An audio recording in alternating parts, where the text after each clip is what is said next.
Di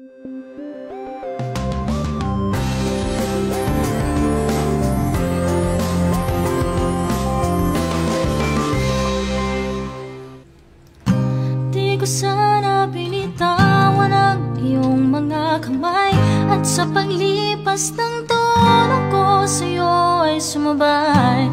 Alalayan at masamang kasamdi, yun ay di ko ginawa nung ikaw ay aking pa.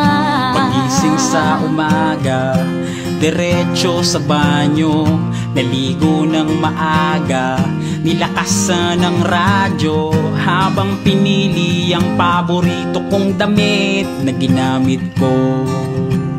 Nung tayo'y magkakilala, lumabas ng bahay, tumingala sa langit, kahit na tulala ay mahinang inaawit sa aking sarili ang himig na nadinig sa radyo nung tayo'y magkakilala. Di ko sana binitawan ang iyong mga kamay, at sa paglipas ng tono ko sa'yo ay sumabay.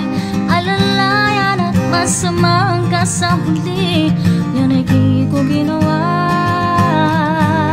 nung ikaw ay akin pa. Kahapon ay nanggaling ako sa manggagamot, at ang laman na hangin sa bagay di aabot. Kahit na laman ay di naman ako galit, ipinaling ko sa dami ng naalala.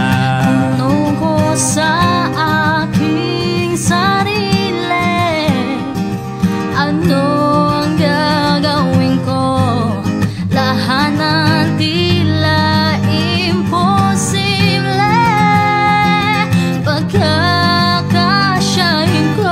Lalangoy sa dagat, maliligo sa ulan, maghahanap akong makahiya sa damuhan, habang lumalakad ng nakapaa sa putika ng oras ay ngayon walang tanong na kailan. Sintahin mga bituin, pagmamasdan na mabuti, magbibenta na mura. Di bale na kung malugi, wag kang mag-aalangang bawasan ng muni-muni. Dapat di ka natatakot, bahala na kung mahuli aking sasabihin. Lahat ng gusto kong sabihin, lulusungin ang lahat ng gusto kong sisirin. Mailap na kasagot ay aking hahanapin, ng mga mahal sa buhay ko ay aking yayakapin. Lumuhod sa ama, tumingala lang ang maling nagawa mo. Baliwala ang paalam, may isang malungkot na salita, lalo na't kung marami ka pang hindi nagawa.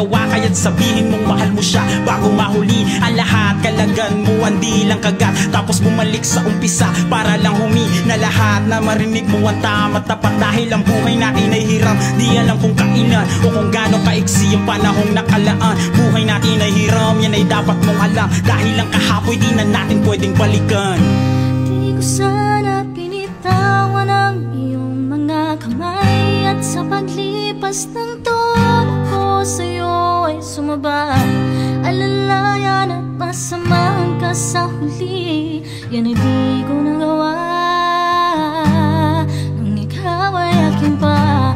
Di ko sana pinitawan ang iyong mga kamay, at sa paglipas ng tono